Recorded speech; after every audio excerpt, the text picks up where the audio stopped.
You know, God's beauty and bounty is everywhere. It's all around.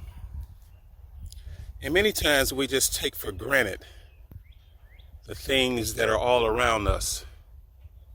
And we don't make the connection that this is a blessing for us. So many would say, well, this is just a tree in the park. Yes, it is a tree, and we're in the park. But this is my tree. You see, I get to experience the beauty and the bounty and the magnificence of this tree. It does something to your mind when you look at nature like this. You go, wow, look at this tree. Isn't that a wonderful experience? That's something I get to experience. That is a bounty from me. That is a blessing for me. This is not just a tree in the park. This is my tree. I'm experiencing this tree and its beauty. And it reminds me of just how big and powerful the Creator is. Look at this tree. Look how big the trunk of this thing is. This is magnificent. Look at that. Wow. It's huge.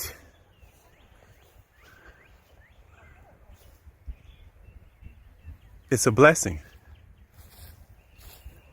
If we only knew. Once we understand that God's blessing is all around us, this entire park is mine to experience and to have in my world. So isn't it mine? This is my tree. It's your tree.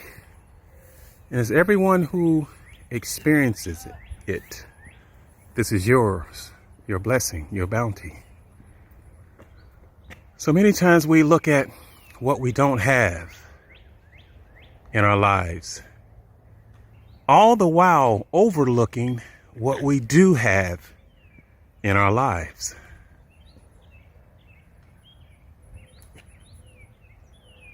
God's magnificence is everywhere. Let us become more mindful of the presence of God in our life. Let us become more aware of the presence of God in our life.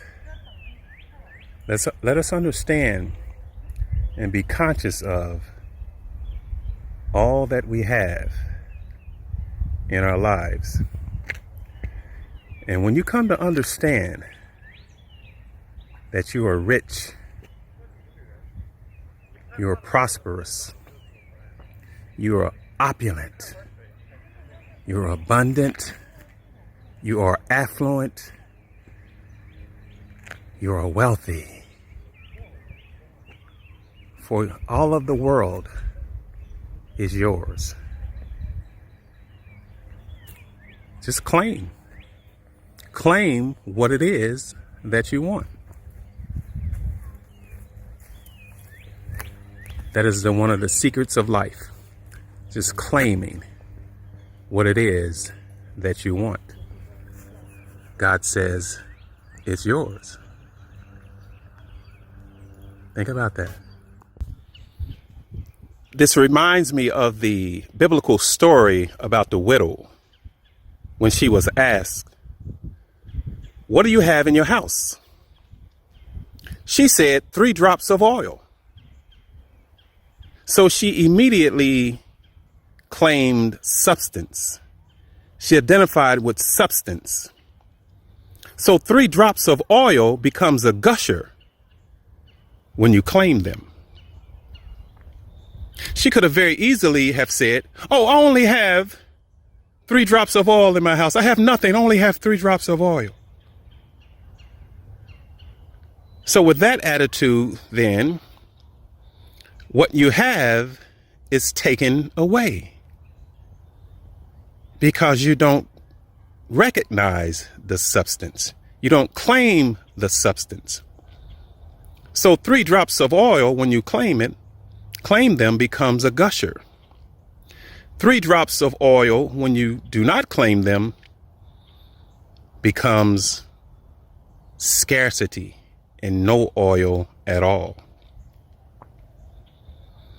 And this is the meaning behind what we hear in the world today about, the rich get richer and the poor get poorer. And that's true. But the rich get richer because the rich are conscious of being rich. The wealthy get wealthy because they are conscious of wealth. And so the poor gets poorer because they are conscious of being poor. They are conscious of poverty. So God, being just in his principles, he gives all of us that which we are conscious of. So this is a spiritual principle. It has nothing to do with the worldly idea behind it. This is a spiritual principle. You cannot serve two masters.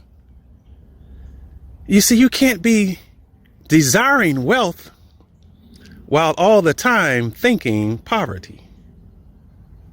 You have to choose one or the other.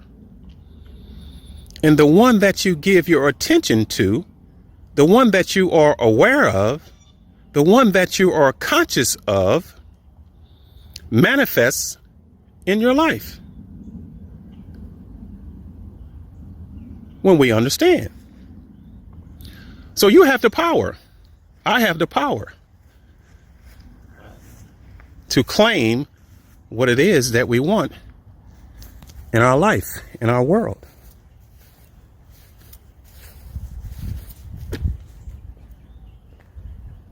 Which do you choose?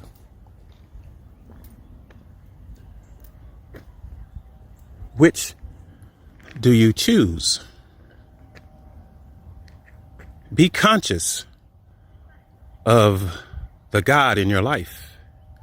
See, if we're truly made in the image of God, as many of us read in the Bible, and we say, yes, we agree with that. We agree with the words, but we don't understand the meaning. See, this tree is big and powerful, and it's made in the image of God. So if this tree is big and powerful and made in the image of God, then aren't I also big and powerful? The difference between this tree and me and you is that this tree is fixed upon this very spot right here. I don't know how long it's been here, and I don't know how much longer it's going to be here, but it's not moving. You and I have the ability to move from this spot to that spot, to that spot, to that spot, to any spot we choose. We can go to any park we want to. But the journey is a mental one, a spiritual one. Where are you going to mentally and spiritually? What park are you occupying in your mind?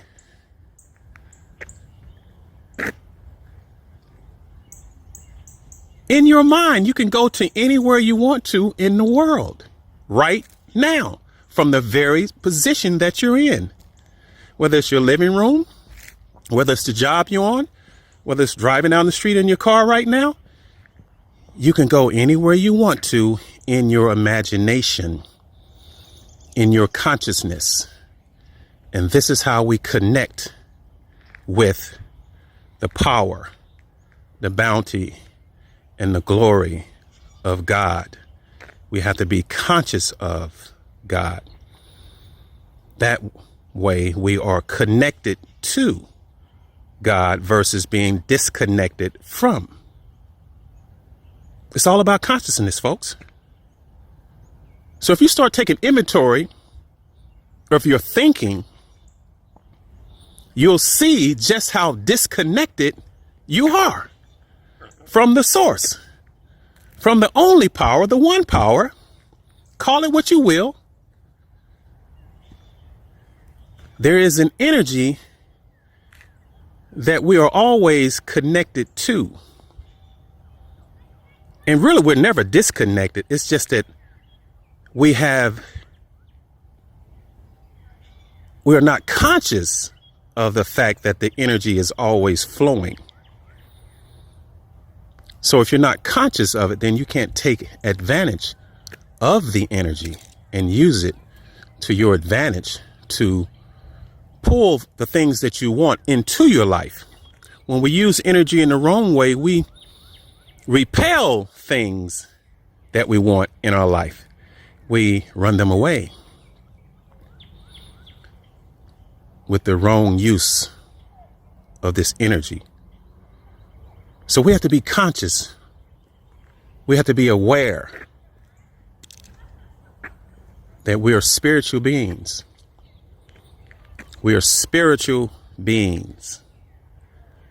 Let me submit this to you. You see, I truly believe that the main reason why in today's world, with all the technology we have, with all the science that we have, that no one in the world can reproduce the pyramids that were built in Egypt and other parts of the world. And you know why? This is my humble opinion. It's because they're trying to approach it from a scientific standpoint, a mathematical standpoint, a technological standpoint, instead of a spiritual standpoint. Our ancestors were spiritual people in tune with, connected to, and conscious of the power that existed within them. So much so to the point where they could build pyramids that can't be duplicated today. So I say to you, my brothers and sisters, listening and watching, close your eyes, go within, and connect to the source that is you. It is said in the Bible that God dwells in you. In you. Where is the question? And I submit to you that it is your own wonderful human imagination, your consciousness, your awareness is God. If you but knew. And with that, folks, I'm out. I'm wishing you peace, love, and prosperity. Until the next time.